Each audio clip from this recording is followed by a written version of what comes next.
لحظه ای که داری آب زمان تو صدا میزنی، همه اون شیر بچه های نیروهای مسلحی که الان 30 روز رنگ خونه و زندگی و آرامش رو ندیدن، تا من و شما الان راحت تو این مسجد ابن الحسن بگیم و همه رو یاد کنیم، سلامتی رهبرمون فراموش نشه. بابا در پاک رو بزن، عزیز دلم معلوم نیست هفته دیگر رو تو زنده باشی. هیچ کس مطمئن از گریه فردا شب نیست، پس بیایید به قدر 2 شب گریه کنیم. هر کجایی نمیدونم. یا وسیع الحسن والخلف الحجان ایها القائم المنتظر المهدی یا ابن رسول الله. آروم نباشی یا حجت الله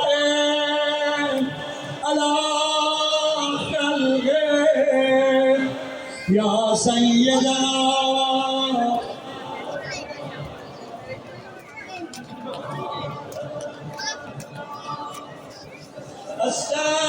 استشفعنا و توسلنا بک الی الله و قدمناک بین یدیک حاجاتنا. بیار بالا دستاتو بالاتر از سرت، هر کجا صدامو میشنوی الان لحظه استغاثه به امام زمان. این همه دست بالا اومده، من یه جمله بگم. به حق اون دستایی که ابی عبدالله رو دست گرفت، اول فضلی ها، به حق اون دستایی که وقتی افتاد رو زمین نگاهشون سمت خیمه یا وجیها جانم.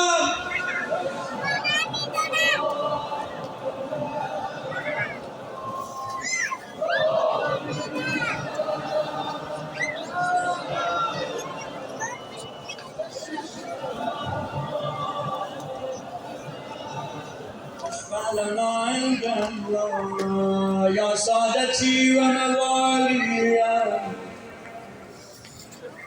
انی توجهت لکم ائمتی و عدتی لیوم فقر و حاجتی الی الله و توسلت بکم الی الله و استشفعت لکم الی الله فاشفعوا لی عند الله واستنقذونی من ذنوبی عند الله فإنکم وسیلتی الی الله و بحبکم و بقربکم ارجو نجاة من الله فكونوا عند الله رجائي. يا سادتي يا أولياء الله صلى الله عليهم أجمعين ولعن الله أعداء الله ظالمين من الأولين والآخر آمین رب العالمین. هر کجای مسجدی صدا میشنوی ماه محرمه، خیلی آرزوشون بود الان تو این صحن و سراب و تو این حیات جای من و تو بودن،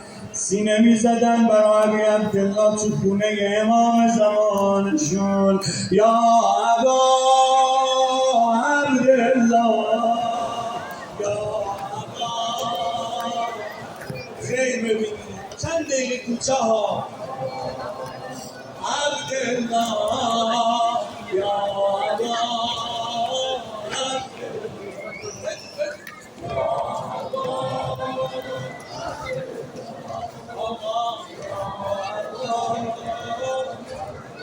صدای این همه ظاهر نیست، این صدای این همه عاشق امام زمان نیست.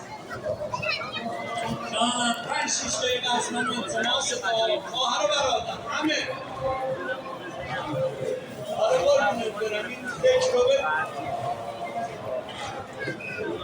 مستعد هر کسی میره به مجلس مزار، خودشو به اونی که داغ دیده نشون بده.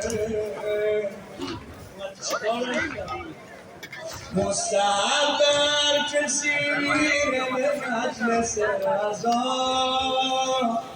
خودشو بگونی که دادیده نشون بده نوکریش قبول اون که توی روزه حسین برای تسلی خاطر مهدی اومده برای تسلی خاطر مهدی اومده تا کی باید آقای ما صبح و مسا گریه کنه تا کی باید آقای ما صبح و مسا گریه کنه با دیدن مصیبتای کربلا گریه کنه